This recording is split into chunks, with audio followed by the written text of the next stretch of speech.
Good morning. Morning. Morning. Please feel free to shift your seating if you're outside and you like to be able to see better, if you want to move around, or inside if you need to shift around, feel free to do that. Or move your legs, you've been sitting for a while. I think it's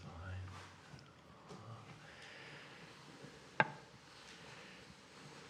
Well, the roaring river continues to flow. And it's summertime. That's nice. In the past few weeks, I've been focusing talks on wisdom. And for the past few months, around freedom or liberation, that the practices that we take up, we don't practice just to hope for some kind of liberation or some kind of freedom that happens down the road, although that's important, but that we should also try to feel for the way that the practices create a kind of immediate sense of liberation, an immediate sense of a kind of freedom, a kind of centeredness. This kind of freedom is not just about willfulness, like the freedom to do whatever I want, but the kind of spaciousness that comes from a life that feels this deep mutuality with other things, or really with all things. And so as we're taking up the different practices that are expressed in the 6 perfections, which is one of the oldest ways that the Buddhist teachings are expressed, trying to focus on that. What is the thing that happens immediately? What is the undoing that we're not waiting for, but that we're feeling for right in the midst of our practice? And try to see how that becomes a very important guiding, a very important guide in how it is that we can unfold our life, whether we think of ourselves as Buddhist or not. And Buddhism is not so concerned about that. And so when we get to these teachings of wisdom, which I've been focusing on the past few weeks, that the teachings of wisdom focus on how it is that we conceive, okay? How it is that we know things to be the way that they are. What do we, when we experience something in the kind of fundamentals of Buddhist teaching, we don't think that there are just objects out there which we perceive, right? That's how we experience it. You know, if I hold up the glass, which I'm always doing, and you say, well, there's a glass out here, and so I can experience the glass visually, auditorily. Maybe you have some craving for some water, so maybe there's emotional. There could be a lot of different ways that you're experiencing the glass, but you think of the glass as being out here as an object. And so what's very hard for us to see, or hard for us to remember to see, is that as we're perceiving something, like perceiving this glass, that we're totally involved. It's not just an external object which we're taking in as a perception, but there's a whole process that's going on for this particular glass to emerge in our experience. So it's a pretty simple thing, but if we go down that rabbit hole, it gets pretty crazy.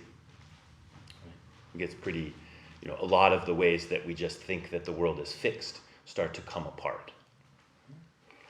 That the process of conceiving is something that is deep and rich and mysterious, and that it includes much more than just me and an object. Okay? So these are the kind of place that the wisdom teachings hang out, right? They're trying to get us to feel, and trying to get us to consider that there'd be another way to conceive the world, or to conceive beings in the world. Or maybe more precisely to say that the way that we conceive things is oftentimes conceived through a painful, cyclical thing that happens again and again and again. In Buddhism, we call that karma. Right? So these teachings are trying to help us reconcile the karma and to open up the way we see the world, so that the karma can become more wholesome, and that, in fact, we can experience a liberated way of being in the world. Okay, so basic teaching that I was giving comes from Thich Nhat Hanh. He calls it dialectics of prajna, and he says a tree is not a tree. Actually, I think he uses a rose, but I like trees, so I use a tree. Tree is not a tree, therefore it is a tree. If we look at a tree, an experience of a tree arises, all the things that are not the tree have to be there for the tree to be experienced. Now that's on a physical level. We can carry it out. We can say, what are the, there have to be roots that go down into the earth. We don't really know where the roots, the end of the fine roots end and the earth begins. All of the greatness of the earth has to be there for the tree to be there. The sunshine, the rain. I love the beginning of one of his first books, which is about the Heart Sutra. He says, if you were a poet, you would see that the whole, I think he says, you would see that the cloud exists here in the sheet of paper that you're reading from. Okay? I like that he chose poet. He said, if you were a poet, you would see. He didn't say if you were a great Zen master or if you were enlightened. He said, if you were a poet, you would see that. So we can follow that out in a physical way, but we can also follow it out in a mental way or a psychological way or a heart way. We can say for you to experience a tree, there's all kinds of things that are happening throughout your whole being, not least of which are the neurons that are firing, if we go from a modern neurological standpoint. The way it is that we're able to grasp onto a thing visually is still quite a mystery. Right? People studying, they're really studying it a lot from a neurological standpoint, but we don't know exactly how that all happens. All of our experiences up until now come into play when we see that tree. There's actually some evidence that maybe all the experiences that we will have from now on are present in the way that we see that tree. The time is not so fixed, right? That what's happening later affects what's going on now. Right? So we can follow that out. Tree is not a tree, therefore it is a tree. And what I was bringing up last week is that this is relatively easy when it's a tree. I'm not saying it's easy. I'm saying it's relatively easy when it's a tree. When it comes to difficult human experiences, the places where we're really stuck, that this teaching has so much medicine to offer, and yet it can be much more difficult for us to apply the teaching with real precision. There's a lot of ways that we fall off. And one of the teachings I was presenting comes from the Vimalakirti Sutra. This translation is by the great scholar Robert Thurman. There are some other translations. But this is one of the very early teachings in the Mahayana tradition, and it's pretty interesting. It's a little, I don't know, wild is the right word, but compared to the other sutras that are coming before it, this one is taking some liberties, is playing with ideas, playing with images in a beautiful way. And so in this sutra, one of the things that happens is Manjushri, who is the Bodhisattva of wisdom, he's asking Shakyamuni Buddha about compassion. And I was calling people's attention to this, that this happens again and again. The representatives or the symbols of wisdom are asking about compassion. This happens over and over and over in the Buddhist teachings, and we should pay attention to that. Right? We should find that in our own being. The way in which the wisdom teachings are starting to live through us, to make sense through us, we will have to start asking about compassion. If we're not, we're probably becoming rigid somewhere.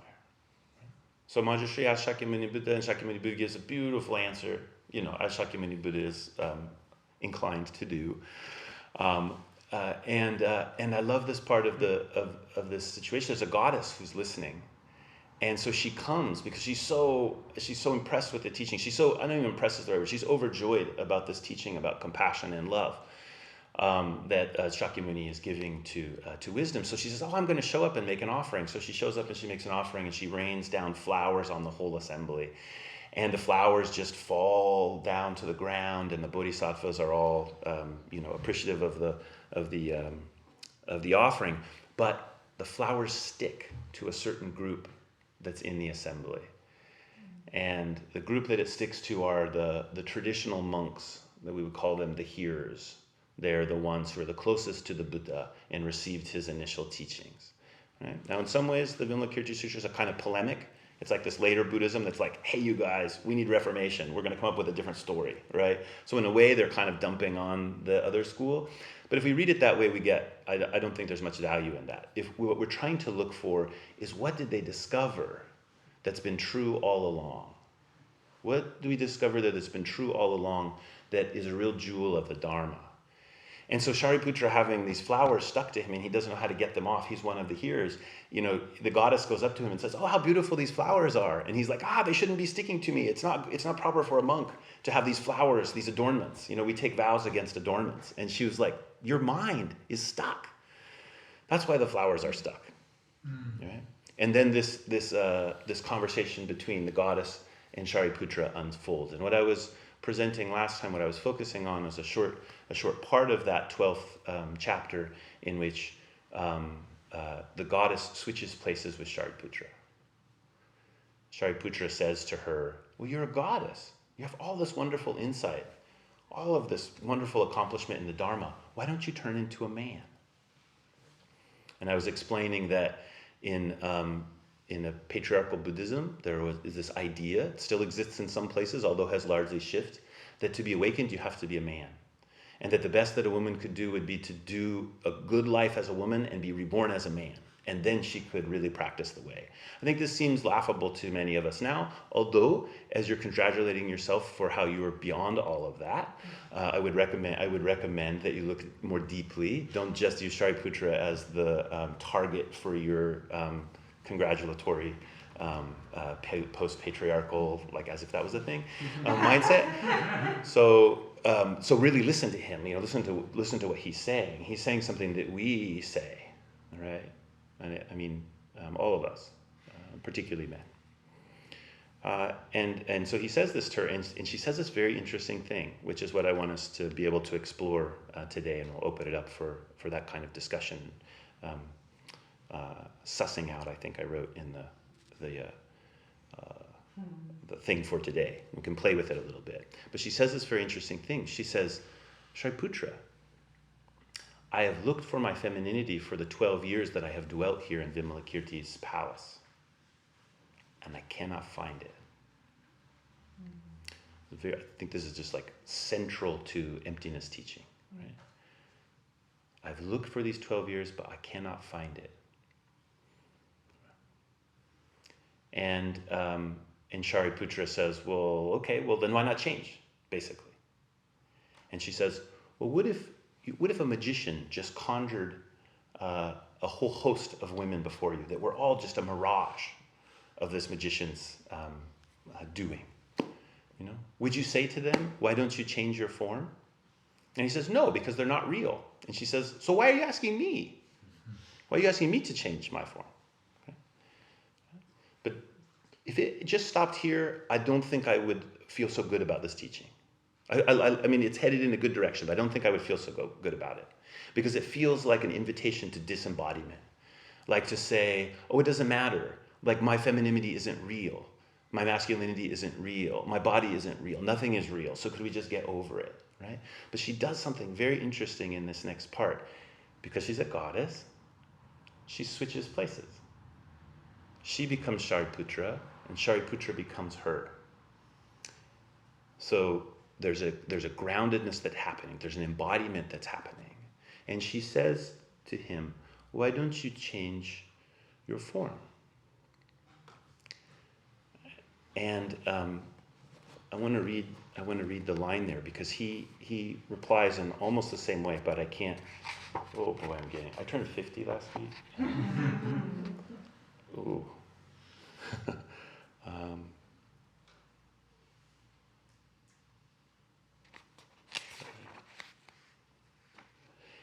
He says like this. He says, I no longer appear in the form of a male. My body has changed into the body of a woman. I do not know what to transform. So he says something very similar. He says, I do not know what to transform. I'm a woman now, and you're asking me to transform myself, right? Or you're asking me why I don't. But I don't know what to transform. And then she switches back, and she gives him a teaching about the uncreated and the unchanged. She says, our form is uncreated, This is the same as the emptiness teaching. The tree isn't created. The tree isn't just a thing that's out there that was constructed.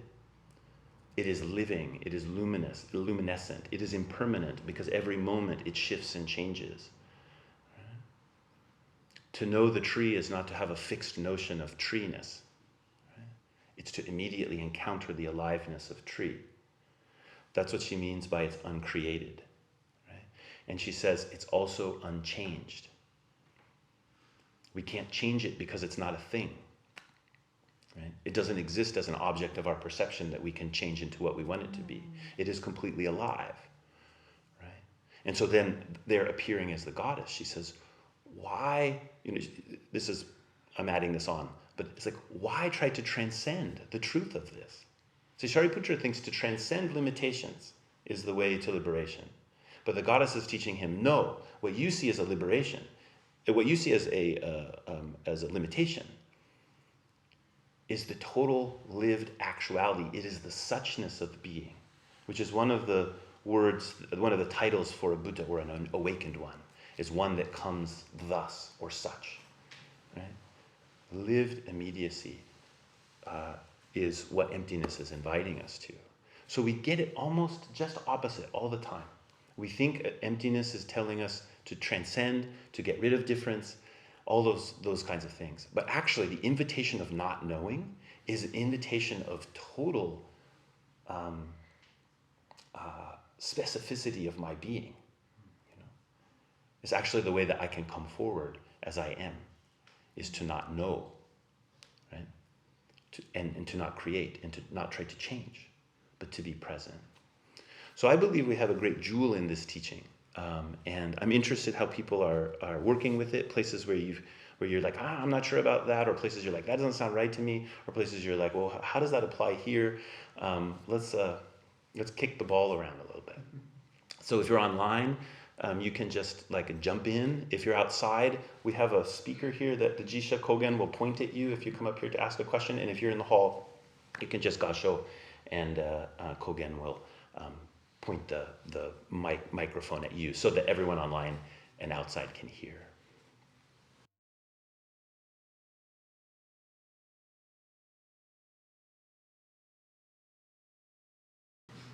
Hey Joe. Hi. Can you speak more about how we can approach with love someone who seems to be purposely disrupting the oneness? Mm-hmm. Yeah. I would say the first thing is to also recognize that they are in pain. That the way that we don't disrupt simply because we're delusional, although we're also delusional, but also because we do that out of a place of pain. Now, I think that's important for a couple of reasons. One of the reasons is because that gives us a clue about what kind of medicine could actually help. Sometimes we think just like opposition to someone doing something destructive is the only option. Like we face the energy of destructiveness and we're going to come back with our own righteous, loving of course, but righteous position. And why that can be really important, it can be pretty flat. And we can get caught in the flypaper of this person's dissonance, that kind of dissonant energy. We touch it and then we become dissonance right away. Mm-hmm. When we feel into what is the pain here, we maybe come from a whole other angle, a whole other place in which we may be able to do something. A situation that's coming to mind just off the top of my head is when I used to be a school teacher. And in the position of a teacher, you have a lot of power. A lot of power, even when you don't think you do.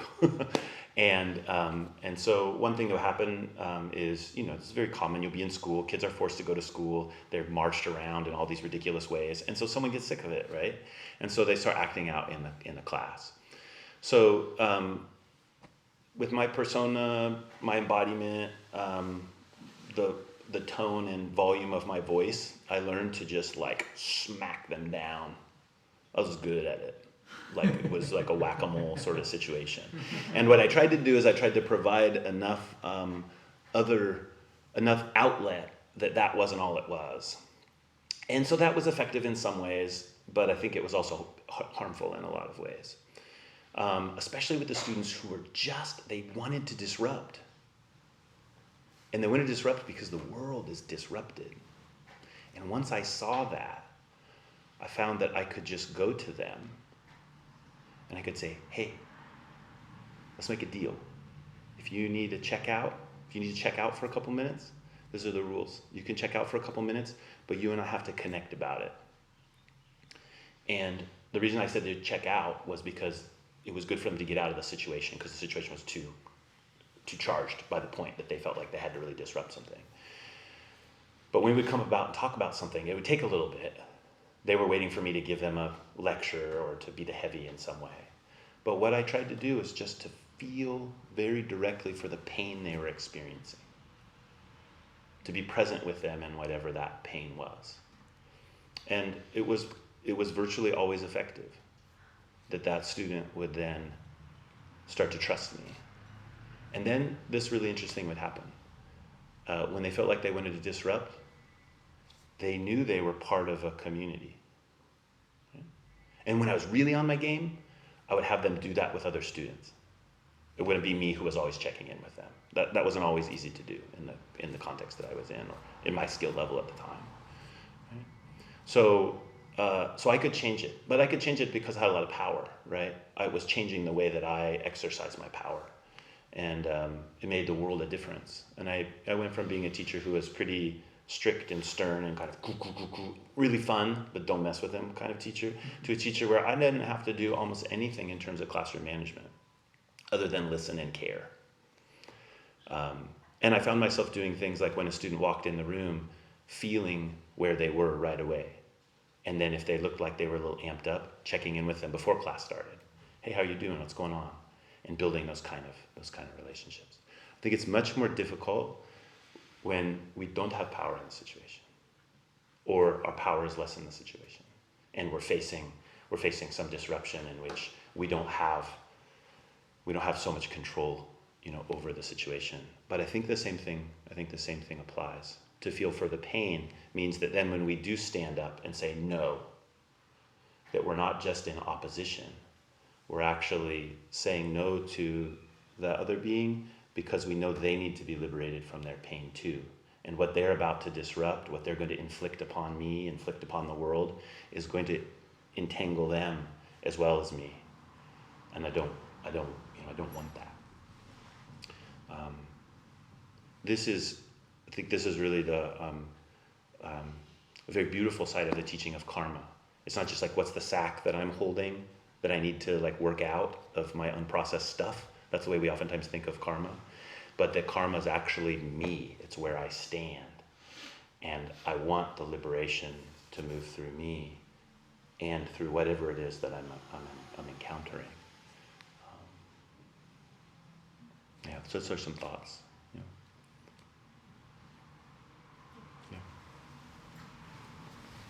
Hey, Joe. Hi. Howdy.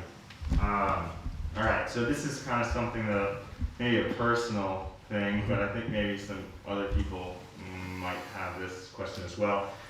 And it kind of goes along with wisdom and balance and compassion. So it's kind of a question you ask yourself about how do you gauge how much you can offer the world in a compassionate, giving, respectful, and also, kind of a selflessness as well. How do you gauge it? Because, if you're totally selfless, you kind of kill yourself and then damage what you could actually potentially give. Yeah. But if you do nothing, maybe you just have other things you have to kind of take care of that are, pressing at the time. But I guess the real question is when all this is right in front of us, if we did all come together really, really tightly, maybe it could be resolved faster, but not everyone's going to be on the same speed ever. So how do you gauge individually, where you could put your efforts and how much? Yeah. Yeah. Very directly, don't divide yourself out. Yeah. So, like the way we oftentimes think about it is, okay, I'm a me, and have a certain storage of capacity, and where am I going to spend that capacity? And that can be useful, right? Especially if we're a person who is just always turning ourselves out and out and out and out and out, and we need to learn that also there's an inward care that's necessary. So that way of thinking about it, I think, has some strength. But it stays in this mindset of like there's a me and there's a world. And we can never really fully resolve. And so one way to understand that is, I'll just turn myself out completely. I give everything away, right? I just take myself and I just give it all away, all away, all away. And many great spiritual heroes look like that's what they're doing. And many great spiritual heroes are like very stuck on themselves. So what I mean by not separating yourself out is the way in which you care for the world is completely about the way that you're also caring for what you conceive of as yourself. Yourself, you can't find it if you look for it. You won't find it. But what you will find is you'll find an ache. What you do with that ache is completely important, because the way that you consider and care for that ache will be all the same way that you care about the ache that is the world, that is in the soul of the world. And so I think that's a place where we find a different approach starts to happen. That actually what I feel is my work to do will be a gateway for my contribution. And to be fully committed to it doesn't mean to destroy ourselves doing it. It means that actually whatever it is that I'm doing, that is me. That is my work. You know, we don't need to maybe the word. Like we're always thinking about like, how do I find what my work is to do? As if I'm going to know exactly what that is. But I think it's actually the opposite. Like, how do I lose myself in the work that I'm doing? And the reason I want to lose myself in the work that I'm doing is so I can find myself. Not so that I can disappear. Actually, so I can appear fully. And there's a great pressure on us now. I think we see the potential for great catastrophe. I mean, we're in the midst of some great catastrophe if we look at the breaking apart of the ecological systems of our planet, for example. So in the midst of that great catastrophe, there may be a time where a great sacrifice has to happen. But I don't think we'll know that time of the sacrifice if it's based on just trying to kill ourselves, to get over the problem. Actually, we have to find the place where it is my life to give. And that comes from a deep engagement with my own being. And I think a lot of people are asking that question now, particularly under the current circumstances. What can I do? And it's so complicated right now. Like, who would have thought they'd come up with a disease that would keep us from taking care of each other directly? Like that's what we've all been trying to do for millennia now, right? Let's all get together and take care of each other, and then we can't get together. I mean, we find ways to get together, even though we can't physically get together. But it's really, I think it's a great weight that we're carrying. My optimist side, which is the greater part of me, I actually have almost no pessimist side. For better or for worse. Sometimes it's not good. Sometimes it'd be better to have some pessimist side. But I believe we're at a great inflection. And I think people's hearts are breaking open in all kinds of ways that we couldn't affect through doing. And for that I have a lot of hope. I do too. Yeah. And so in that part, then I feel like, in what way do I give myself to that hope, not to get rid of myself, but so that I can really show up.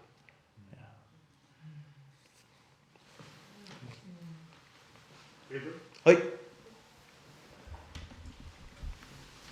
I'm trying to connect a few dots. You said in the story that the goddess looked for 12 years, she couldn't find a feminine. Yeah. And as I understand it, we're all one. There's kind of, unifying consciousness and describe it different ways. So, and I have like a daughter and a son and a son. Yeah. And I'm, by all definitions, a tall white dude. So, to what extent is there a gender for the one consciousness? I mean, that doesn't make sense to me. Yeah, exactly. And to what extent, therefore, is all the argument about men and women and different roles and all the different movements that have come from that, just kind of an important but different level to this notion that we are all the same, and we got to tune into that at a very different level if we're going to go forward. Yeah. Does that make sense? Yeah, exactly. Yeah. This is the very sharp sword of the Prajna teaching, is that yes, we're all in a total non-duality. There's no duality. There's no separation. Nothing is real as an independent object. And why do we keep fighting over men and women and who's got what? Because non-duality shows up as things. That actually the way we show up is itself the non-duality. The non-duality is not juxtaposed to the individual experience, the individual thing, but the individual thing is the total expression of non-duality. So, our inability, if we go back to the tree, our inability to be able to grasp the tree. Like if you sit and you sit with a tree, you're just like, I can't hold you. Or go to a waterfall. Many Buddhist yogis will go and they go underneath the waterfall if they want a certain kind of energetic experience, which I highly recommend, but just be sure that it's not too big the first time you go in because you get pummeled really easily. But also if you just sit to watch a waterfall, like you just know there's this thing, we call it a waterfall, right? But it's just total flowing. Right? The same exact thing is true of Maya, your daughter. That she appears in her great splendor, right? Because she is ungraspable. And you have to meet that. We don't meet the tree as the waterfall or the waterfall as the tree. We meet them just exactly as what they are. They're something which can't be grasped. They're not a thing, right? And so what happens through delusion, greed, hate, and delusion would be the Buddhist diagnosis of what's at the core of the problem. We start treating things as if we could grasp them. We treat them as if they were something which we could know what they are. We treat our daughters as if we know that they're women. Therefore, dun dun dun dun dun dun, rather than simply meeting them. Wholeheartedly in the lived immediacy. I'm using that term a lot because I want to get that into our jargon. The lived immediacy that is present there. So if I listen to, if I can listen to my daughter, and I remember, my daughters are my best teachers. I remember one time when Kaede looked at me, she said, "Dad, you don't listen to me. You already know what you think. And so I don't know why I should tell you what I think." I think she was 16. And it was like, changed my life. I mean, I had a lot of people tell me that. Because I'm kind of that sort of person, but it took my love for her and her love for me. And in this case, what love I mean is deep affection, but I also mean like the closeness to know that she didn't just think of me as a guy and I didn't just think of her as a girl, right? That wasn't it. But there's certainly a dynamic there, right? And she said that to me and it was like, oh. And, she's taught me in many ways since then as well. But something shifted deeply in our relationship. for her to be able to say that to me and for me to be able to hear it and say, I'm sorry. I will be better. I won't see you as an object in my map. So for me, that's one of my great downfalls, is that I have a very sophisticated map. It's like, it's not just sophisticated, it's dynamic, right? And things can fit in it. So I wasn't listening to her. I was playing off my map. So if I were to use, for example, oh, come on, Kaide, we're all one, right? The way you see it is, I know, that's great and all, but let's just get together and kumbaya it, right? It wouldn't work. Like, actually, for us to be one, for me to respect our oneness, meant that I have to listen to her deeply, just like I would listen to the tree and know that the tree can't be grasped. But that's why I'm saying the tree is easier, right? Because the trees don't speak to us usually in our language, our normal language at least, right? They speak to us maybe in other ways, but they don't say that. And so all the power dynamics that are alive through the karma, through our shared karma, will be present in that meeting. And we're so, we want to just get away from the conflict. And so we just ditch it into like some idea of nirvana that isn't really have anything to do with us. It just has to do with our grasping after no conflict. So that's a place I appreciate so much about this teaching, that we got to show up. If we really believe we're all one, then you, as a dad, as a man, as a cisgender man, as a heterosexual man, as a white man, and I'm sure there's more, as an able-bodied man, and the list goes on and on, that you have to show up as that. And your view will be partial, which is not something that us cisgendered white heterosexual men are very used to. My perspective being mine, not the truth. Yeah. So that would be my advice to you, is just in that place where you feel the frustration, listen for the person who's calling you out, and then do your best to respond as yourself in an undefended way, because that's what the non-duality, that's the promise of non-duality, is that harmonizing can come from that, and it comes so quickly, just like boom. Hey, Joe? Hoi. Hey, Joe? Yes. In talking about the subject-object, Hi. you're isolated when you see something. You're isolated as you see something as an object. Yeah. But on the other hand, we want to be able to get past that. Yeah. But on the other hand, we don't want to lose the subject-object thing, because it's necessary for us to live. You can't cross the street, walking around saying that I'm the same with the car. You'll get run over. Yeah. So I wanted you don't want to get rid of something because it's still useful. Yeah. So this is why wisdom and compassion always have to go together. It's one of the reasons. Because if we only listen to the wisdom teaching, which is saying the tree is not the tree, Yeah. right? Therefore it is the tree. We may be inclined to not deal with particularity. Okay? It goes back to just what Koshin was asking about. We can use that as a dismissal of particularity. But the relationship between you and a car going down the street, the particular relationship between the two of you, is, as it turns out, is fairly important for your survival. And so the question there is, does the car remain simply an object of your awareness, a part of your project of self-assertion?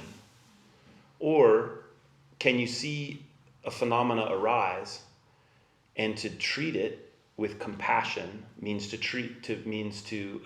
perceive it as also alive, not simply as an object? So with a car going down the street, it's a little bit like, am I going to see every Toyota 4Runner that comes by and think like, oh, it's alive, and light a stick of incense and do all sorts of stuff? Probably not. But I can think about the way that I organize my whole life.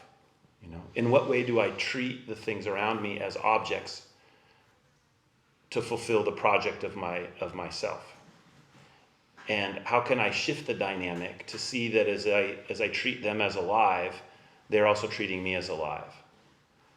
That our feeling, our vibrancy, our passion is together. That vibrancy of life is inseparable. And we can study that just through the way that we touch something. Just try that. The next time, you pick something up. I pick this stick up a lot, if I'm teaching. This is a teaching stick in this school. So one of the reasons that this teaching stick is important for me is because it's a symbol of this teaching. Every time I touch it, I have to try to touch it in a way that this is not my stick. Right? That's my job as a teacher in this lineage, is to try to touch this stick, to do my best, to make every effort to care for this stick, not because it's mine, and not because it's an object. It is the tradition, it is the Dharma, it's all the teachings themselves appearing, as a stick. So as I touch it, I can feel it touching me back. Now, does that mean that I have a special box for it that's gold-plated and I do all that? I mean, I could. If I don't, it hangs up in my office. And sometimes I give it to someone else to use, And sometimes I carve another one and give it to somebody,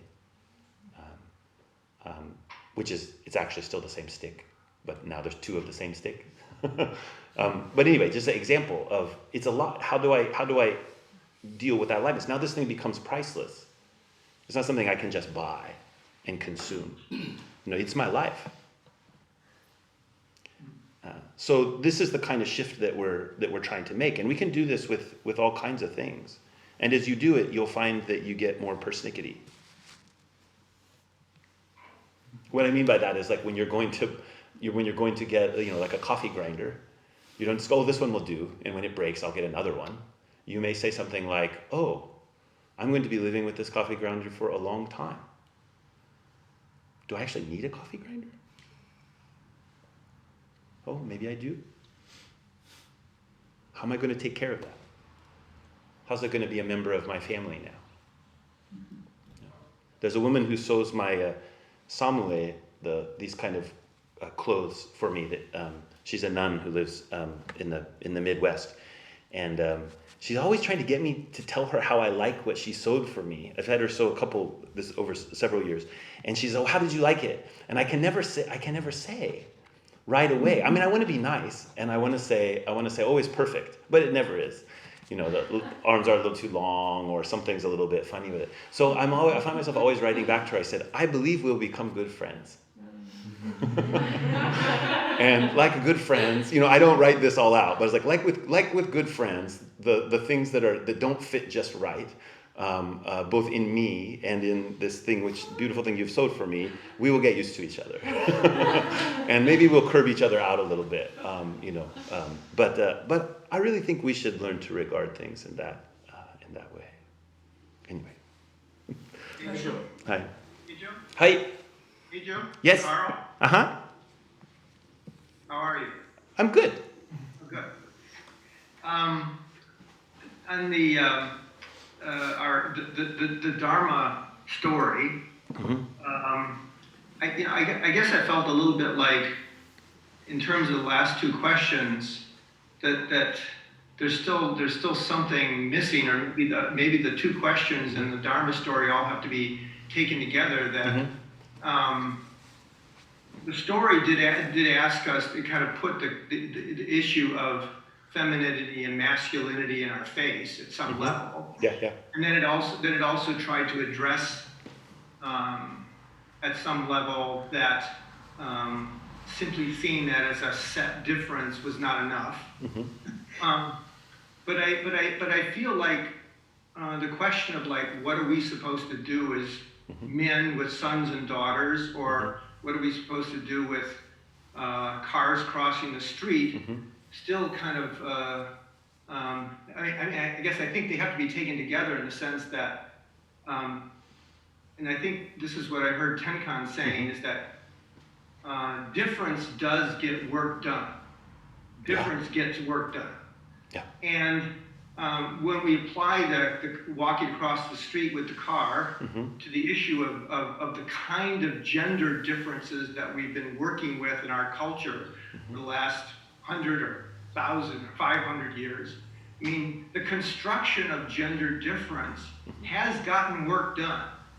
And at the same time, in the time we are in now, if we get grounded and we get into the 21st century and we get into 2020, I think there's a real challenge for all of us to look at. It's not just a matter of kind of asking us to kind of be with our sense of our presence in our genderedness, but I think there is this ongoing invitation to all of us to kind of return to what is the work, what is the work being done by my sense of my own masculinity in these times? And is that the work? Is that the kind of difference that's really doing the work I think should be done, or what our culture and our community needs at this time? It's almost like every time we think about, well, what should I be teaching my son about masculinity or my daughter about femininity? Well, it's also the question is, what is my own sense, how have I locked into an idea of gender that I've held onto and it's given me a secure, what I've thought of as a relatively secure place of understanding myself. Right. But how do I begin to let that go? Because there's a lot changing now. And the idea of gender I have to be willing to surrender that even for myself, and be willing to kind of carefully examine all of the ways that received notion of gender has showed up in our culture, in our laws, our institutions, our construction of our building, all of it. How do we begin to let that go so that we are open to the aliveness of a new idea of genderedness to emerge? Now, a question mark at the end of that. Okay, so we're just riffing off what you're saying. Where I hear that in the story is that I hear when the goddess says, I've looked for my gender for 12 years, that part of her statement is just as important as the part where she says, and I have not found it. And what I mean by that is that she is saying that she has been actively looking for her femininity. Femininity is not brushed aside in that statement. Her inability to find it is not a brushing aside of. It's actually her. It's her practice to look for that. And so, in what you're saying, that's how I relate it back to the story. That that's our job. It's not just to be to pretend like there isn't gender, but it's also not to just say, well, there's gender, but kind of pretend like there isn't gender by being totally immediately present. What I mean is that we have to actually look for our own genderedness, and in that looking, our inability to find it is the reason that we can learn, is the reason that work can be done. Is the reason that we can transform the way that we have a kind of stuck sense of gender rather than a live sense of gender. Pedro, Hi. can I say something to that? Sure. And to Carl's question? Sorry, I don't speak well in front of people, so just give me a second. But obviously I'm female or woman, whatever you want to say. I see myself as a whole person. Right. Sorry, I'm really bad at this. Okay. But I've had these discussions with other women, and that's part of how we get past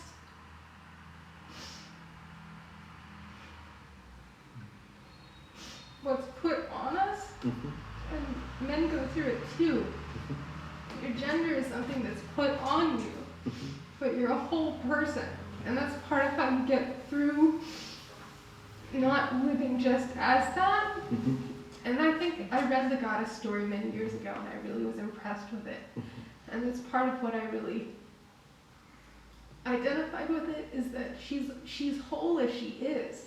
There's nothing to change something into if it's whole as it is. There's nowhere to go. And that's the difference between saying that something's masculine and feminine, or male and female, is that it's, that there's something unwhole about it, there's somewhere to go, but there's not anywhere to go. It's as it is, and the things you put on top of it, that's just stuff you put on top of it.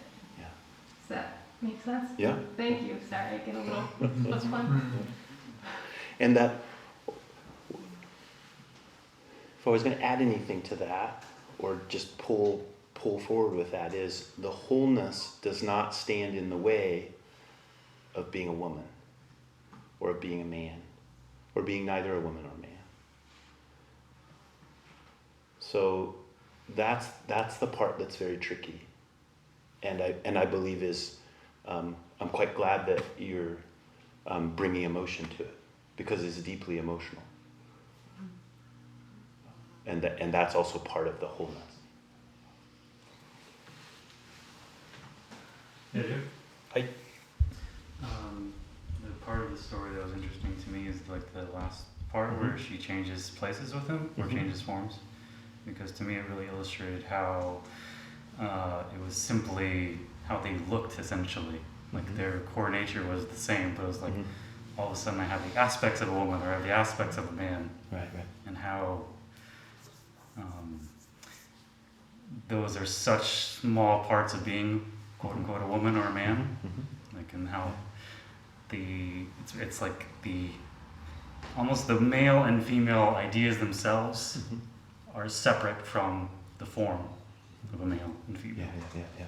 And so just by simply changing how you look isn't going to really change the being that arises from that, or the energy that it comes out. Yeah. And it's simply the fact that we are humans and we like see things with our eyes, and we're so locked into this like, I look like a man, therefore I'm a man. And to me, it's almost like it's like a different concept, like the concept of a thing that looks like a man, and then like a male energy or a male being. Like they're almost two separate things. And I feel like that's what that part of the story like illustrated to me, was like the fact that the goddess changed Shariputra into a quote unquote a woman doesn't really change anything. Yeah. I think what I'm picking up on you're saying that, and what you're saying that I think is really important here, is to see how she is providing this opportunity to see more deeply. He starts out by saying, well, why don't you turn into a man? As if that meant changing the bits. Like his understanding of what that is quite thin. It felt very shallow. It's like that's like the shallowest layer that you could change to. Yeah. And so in that place, he's inviting him to look like, well, what's there? What are you calling a woman? What are you calling a man? And so I always hear the whole thing as an invitation by her to for him to grow, for him to come to a deeper understanding. It's very kind, actually. Yeah, for me, it's a liberating way of like reevaluating the ways that I get stuck on these like very surface level understandings of things that I see. Therefore, it's that. Yeah. And like learning how like that's just like a very like that's the reflection. Hey, Joe. Hi. There's a quality of this teaching, or this story of the goddess, which I have been trying to relate to Dogen's very famous saying, to study the Buddha way is to study the self. And to study the self is to forget the self. Yeah. To forget the self is to be actualized by the myriad things. Yeah. And it feels right. It feels that there's a very strong relationship there. But I was wondering if you could speak a little bit more about this subject of studying the self, which in our discussion can become very abstract. Right, right. That we can think of gender identity in very abstract ways, in ways that relate to policy, in ways that relate to change we want to see in the world. But that core notion of to study the self, I don't know any other tool other than Zazen, but maybe you know more. No, Zazen I think is of course a very central way in terms of that studying self, but we shouldn't hold Zazen as just being what's happening on the cushion. So the same mind which is both thinking, like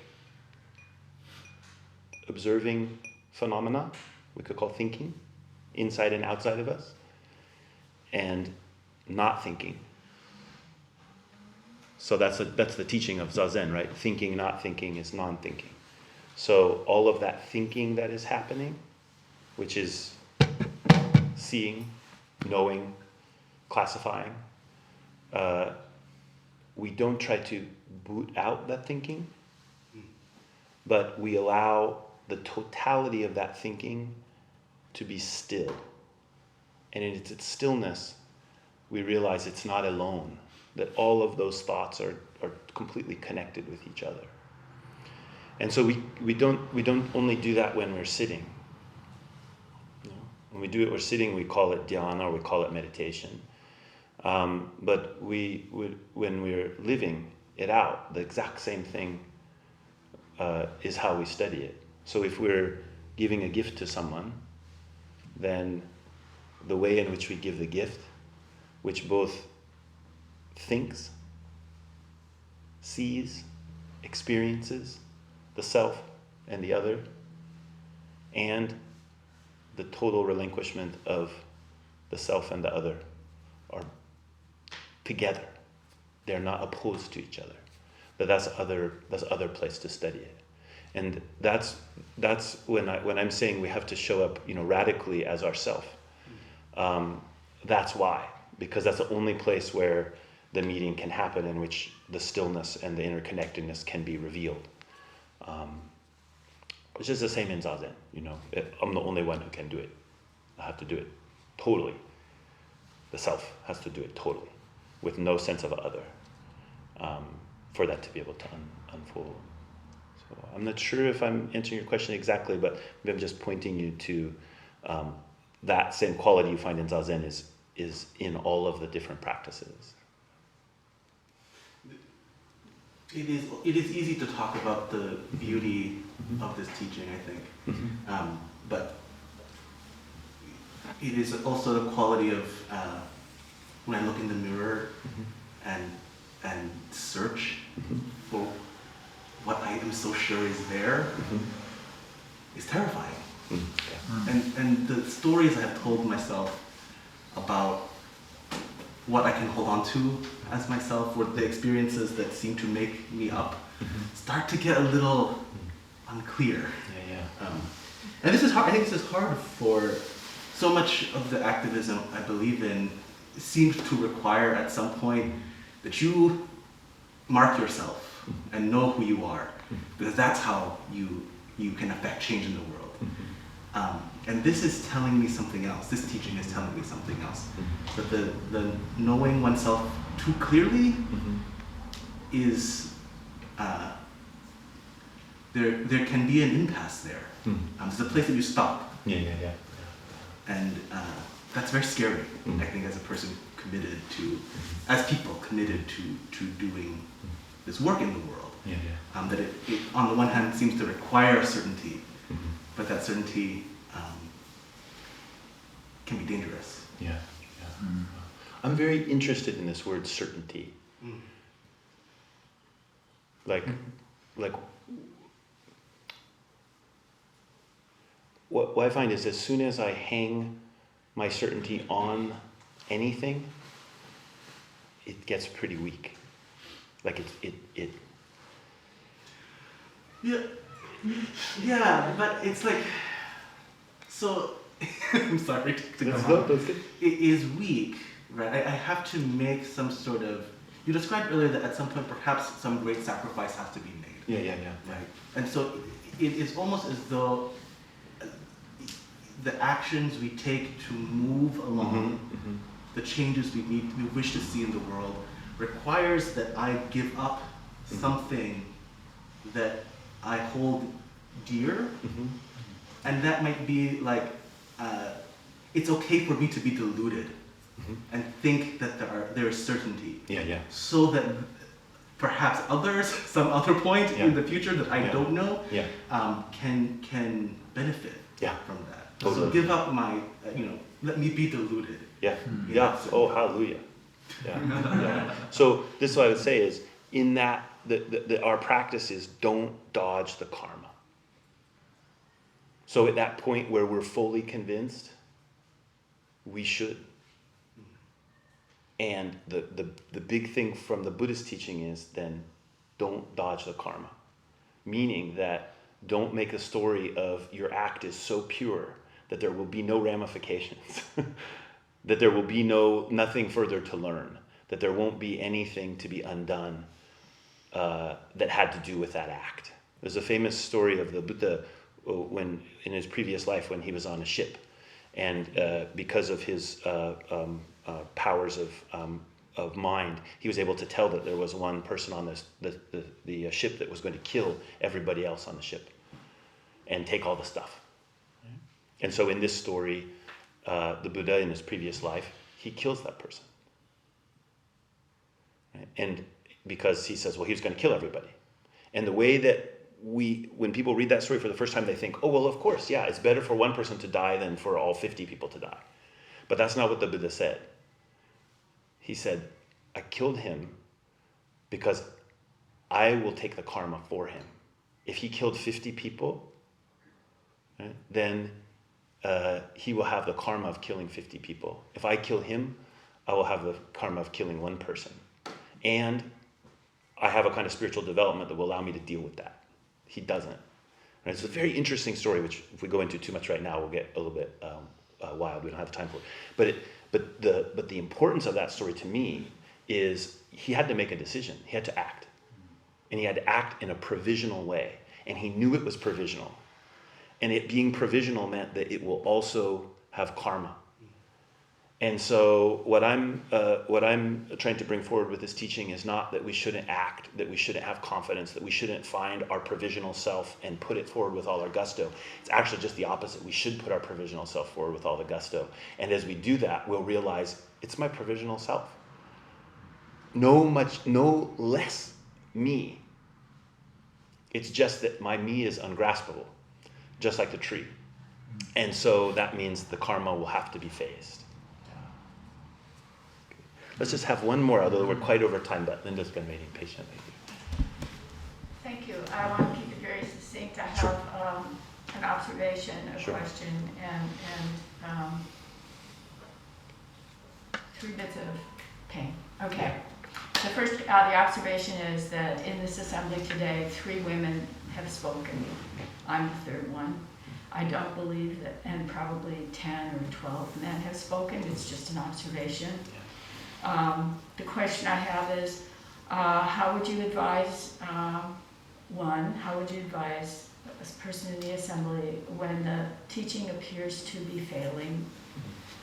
The observations are the pain is around some of the stories. The story last week that you told about Dogen saying if a monk did not bow to a woman, he was not a monk.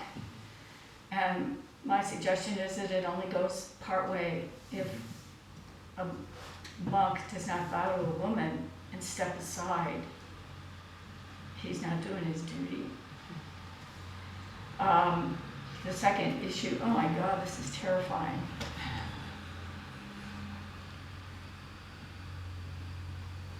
When the term femininity is used in the story that you told today, femininity is a word that's been used to judge women, to see if we've been suitably subjugated. To be feminine in this culture is to be disempowered. and I've never said this before, but I want you to understand that maybe we can change the language on this story. Masculinity, the word masculinity puts men in a little box too. I don't know when you guys are going to get over the fact that it's not a privilege. It's as much of a curse as anything. And the third part of my pain here, of what I have to say here, is that it was a touching story that you told, Joe, about the nun who made your garments. What you didn't seem to understand is that she needed to ask you for reassurance that she had, in her femininity, succeeded in pleasing you. And that's a part of male privilege. It didn't occur to you that you might have a human responsibility to her to see that you comforted and pleased her as well. And what do I do when the teaching falls short of what I need?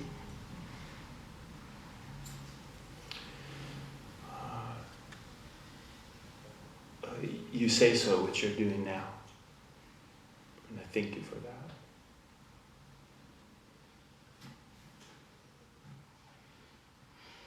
And,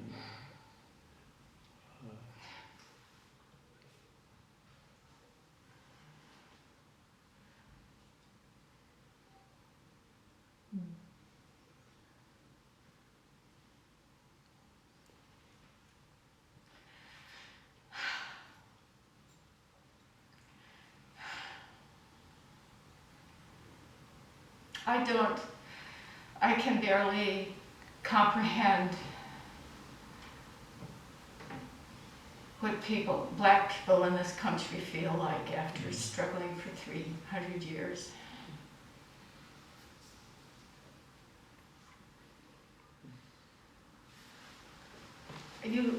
We, as privileged people, we do not understand the power that we have. We take it for granted. Yeah. As males, you take it for granted. As females, we take it for granted that that's the place that we're supposed to be.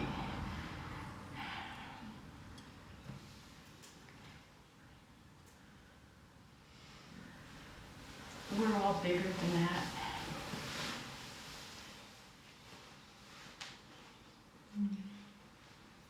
Thank you.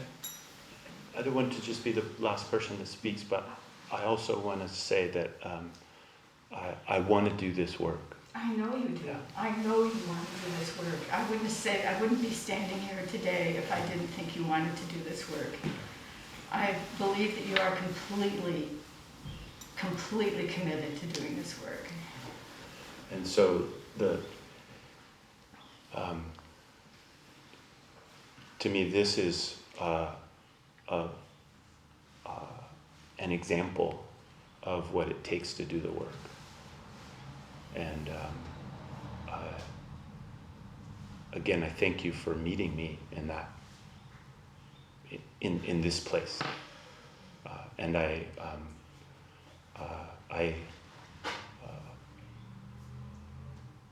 will continue to endeavor to meet you in this place. I trust that.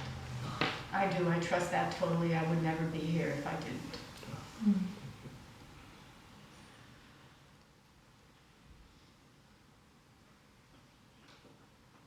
Thank you. Thank you.